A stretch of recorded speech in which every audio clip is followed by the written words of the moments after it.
Are you ready? I'm going to share this document. I might share my screen. I might share my screen. And, all these stories, why I chose, uh, why is, why I chose this pattern is there's an old, uh, there's an old Robin Williams movie where he talks about like that, senators and government officials should wear uh, uniform like things. And it's kind of a joke, but it is sort of, and it seems kind of like gotcha, like, oh, look what, they're being paid. And of course there's consultant fees and stuff, but it fits with this sort of like follow the money, if presidential candidates were like NASCAR drivers and that they got their logos of who is sponsoring them. And this was just an intriguing idea. And it led me, like you can follow the money as in this sort of system dynamics.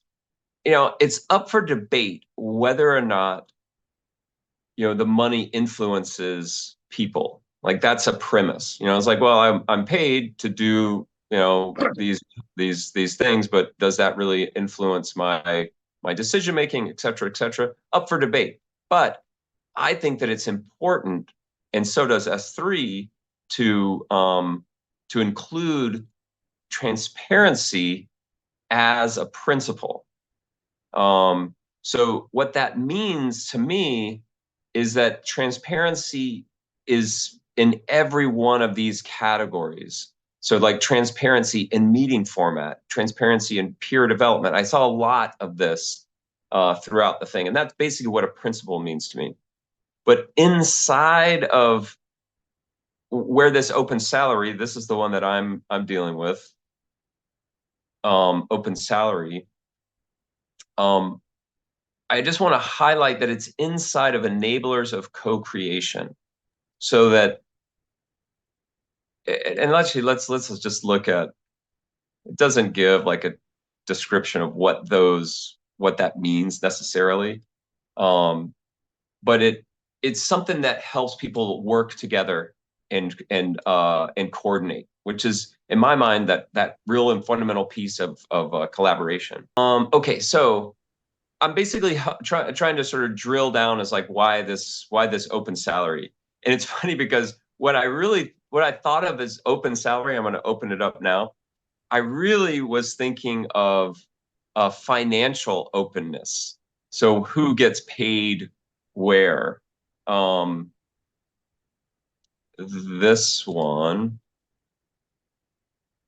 um, because the idea of having an open book, and I believe it's in some of our foundational documents. I think it's in Reinventing Work and in Brave New Work and Reinventing Organizations, is like having transparency. The One of the things, and I don't have it in order here, is that if you're a 501c not-for-profit corporation, there's all these reporting requirements. So there is a standard of sort of transparency in this in some organizational models. One of the things, and I guess I'm still just getting down to like why I really like this topic. One of the services that are out there, and they're kind of like treasury management services. We've got the Treasury Guild, and there's another one that's called Open Collective. And it's interesting because they've kind of changed their language as to like what business they're in. It used to just be a way to to donate to a charity or a group and have transparency as to where that financial where that came to. And again, it all goes into like money and transparency. And so the idea of the principle of transparency, this section of enabler of co-creation, uh, and these principles. I do want to, I just did a little bit here, but I want to stop now for any sort of question or things or comments based on that. Are you all interested in this? Is this something you're like, oh, it's kind of silly, or it's important? We'll stop for a minute or two to take questions. I can make a comment. Sure.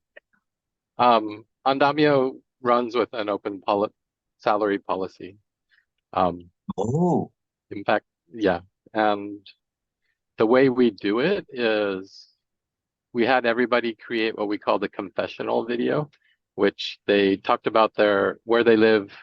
There's the minimum amount of money they need a month to make ends meet, what an ideal amount would look like, and what would be a dream amount. So we had these three categories and it was all different based on where you live and what you need, just to get a baseline of what everyone's situation is. And then that was kind of how we set how we paid each other. And then while we're in the early days and we're struggling and we can't pay everybody their full salary, then we do what we can, and we have these formulas we use where people do a self-reporting to say, this month I was 65% or 100% committed to Andamio, and that kind of sets your share of the pie. And then we pay out based on that. And we're using that just because we don't have enough income to pay everybody their ideal salaries. So that's kind of, and we've been very open about it. Everybody knows exactly what everyone's situation is and how much they're getting paid. Oh, that's excellent. Does anyone else have like an experience with an open salary? And I can give you quickly like I probably maybe I should have started with this, but like this open salary, it's creating a fair salary formula, which basically says this is how you are paid, and then sharing that around so that you can create like a new contract or compensation agreements. Whereas typically, like these things are sort of secret, and people there's a like a habit of not asking people about what they're paid, and like there's sort of a hierarchy, and it's like there's etiquette, corporate etiquette about like knowing who gets paid what. But in this open salary, there's a formula, and then it's shared somewhat. But the thing is based on those things that Nori talked about, like your sort of well, they have it right here. Fairness, but it's based on like what you need, and what what good compensation and things are. Does anyone else have like a direct experience with this type of model? Not I have some experience with a model, but not directly like this. We used, I forgot the name of the app, where other people, like you basically like put forward the work you did in an approach, and other people like evaluate your work and they send some tokens or something like that. You are given 100 of those, and then you basically distribute it to everyone that has done work. But what I saw in that process, and it's open, the number of tokens that are sent to each other is open. So what I noticed is that someone sent you like whatever X tokens, and they're expecting you to give them back, so there was always this pressure of, oh, because you gave me, I have to give you back kind of situation. And it didn't feel very great. Yeah. Yeah. I think that might, and correct me if I'm wrong, but that might be coordinate. Yes, coordinate. Yep, that's true. Yeah, coordinate. Yeah. And what you're saying is, what I'm hearing is that a kind of a strange etiquette or habit of or dynamic happens where you're like, okay, well, I've given you this, and like a reciprocity, which is so like first, that's like a BIOS level, human operating system. If Yeah, somebody does something for you, then you are doing something for them. And that might be that whole like, oh well, that money as the gate to this connection. Like yeah, that could be okay. Harsh. Okay.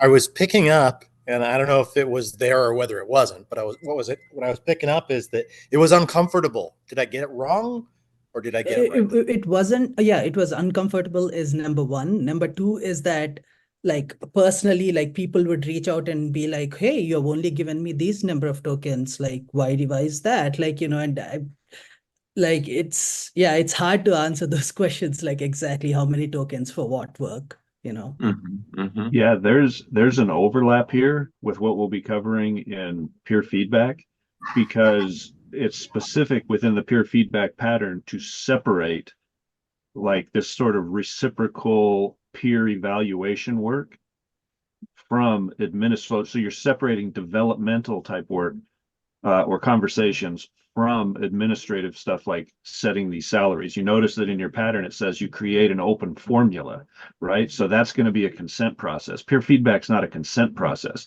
The person asking for the feedback is the owner of that, right? That's their IP. The information people give them belongs to them, and it's for them to use. They improve, they don't improve, whatever. And when you don't separate those two things, you end up with reciprocity being administrative, and it can never be an administrative function. So it's awesome that comes up in this open salary environment. Yeah. Yeah. I wonder, and that's one of the things, and I am mindful of the time. We're at the bottom of the hour. So we'll go for another, no more than 10 minutes. But one of the things that I came up in my research was and it really was in the financial transparent section, and realized that I looked through the principle of I'm going to share the screen again. I looked through the principle of transparency, and then these two patterns, transparent salary, or sometimes called open salary, or transparent salary. I think they're going with transparent salary now. But in financial transparency, they talk about, oh, wait a minute, maybe it's in the principle. Sorry.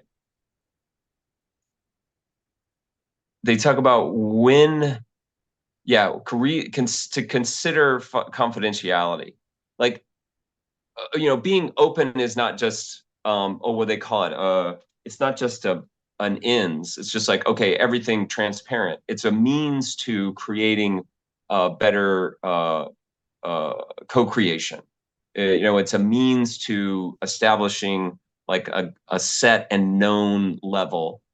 But it can be taken to an improper or ineffective extent, like this, like personal data and affairs, security, protection of intellectual property.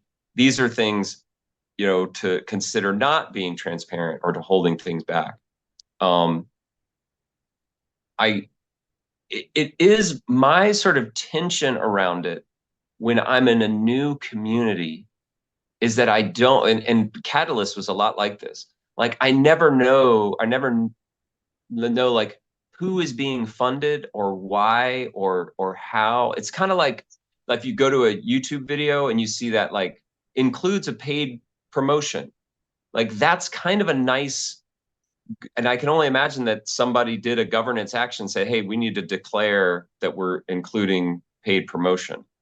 But this whole like influencer culture and all of that sort of stuff, I think gets into this transparency, if not open salary, but I guess if you think of it as like people are being paid, but if they don't disclose that they're being paid, or if I don't know, then there's a power imbalance that in my lived experience, in a sort of a tension sort of way, I feel it. I'm like, are these guys paid to like get to me, or where's the money? Where follow the money, or where are the relationships? And I think that open salary kind of cuts to that.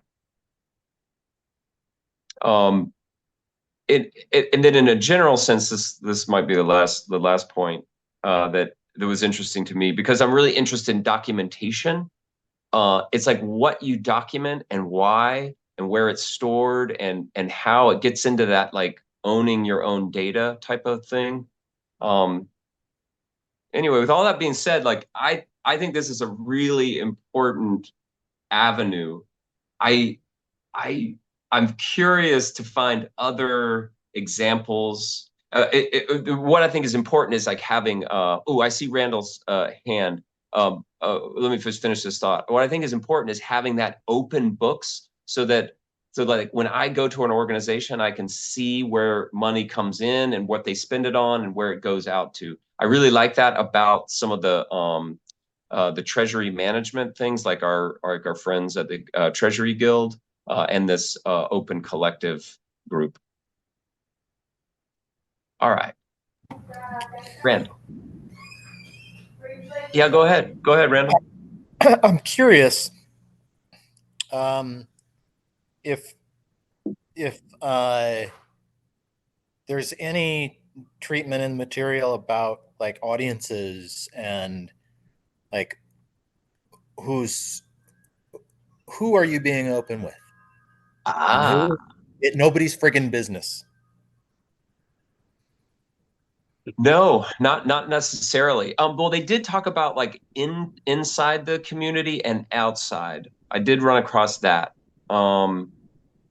Just sort of internal, but they didn't make distinction between like a circle or like a coordinating committee or anything like that, and just publicly shared information. And then other than like those things that we talked about with confidentiality, like personal data and IP, intellectual property, they didn't really say much. But what are you thinking, Randall? Well, I'm thinking of a use case like it's interesting to look at high stakes use cases, whether you have one or whether you just learn something from one. And like medical records is a prime use case. If you can address the like privacy requirements of medical records, you can probably serve many other audiences besides. Yeah. And yeah, we'll take care of that. Thanks for showing me where they're already foreshadowing this kind of work. And it's interesting because we've got the big picture of transparency, but in the salary, like and Harsha brings up that point of, oh, and I see your hand, like Harsha brings up that point of like it kind of led to some creepy dynamics if everybody kind of knows and does this thing. Harsha, what have you got to add? No, I was just curious if when you say a salary, this is specifically a salary that is paid out every month or week or something, right? It's not like, hey, I'm putting forward this proposal, I need this much money to execute on the proposal. That's different, right? Or proposals are Yeah. not associated with money at all. Well, that would be are. an example.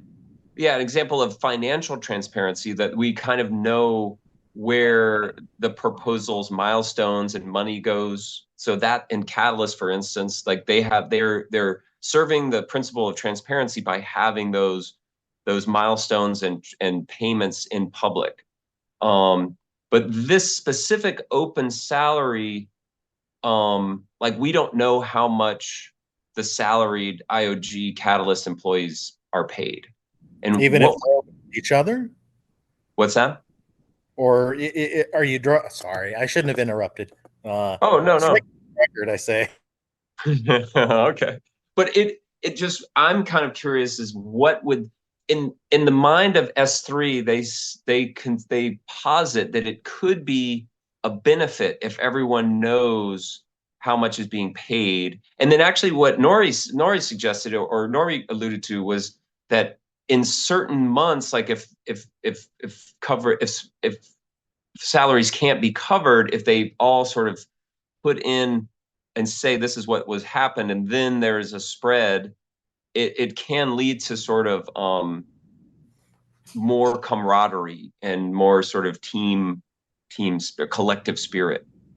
Roberto's talked about the way we want people to feel. And when you put it in terms of camaraderie and team spirit, that's like, hey, that matches something I've been on the lookout for. Because Roberto said we ought to look for how people want to feel. Right. Yeah. Well, it's like I get the feeling that it would, for me, take away some like uncertainty and doubt. Because then you're like, well, who, you know, I just feel like you're getting ripped off, or you've made one of the things about the open salary formula is that you individually make a compensation agreement, or you negotiate, and it's like, well, did I just negotiate poorly and they're paying the next guy? For instance, women get paid less in the United States, and I think maybe worldwide. And just if we saw that, and you saw it just very clear and plain, then would we stand for it?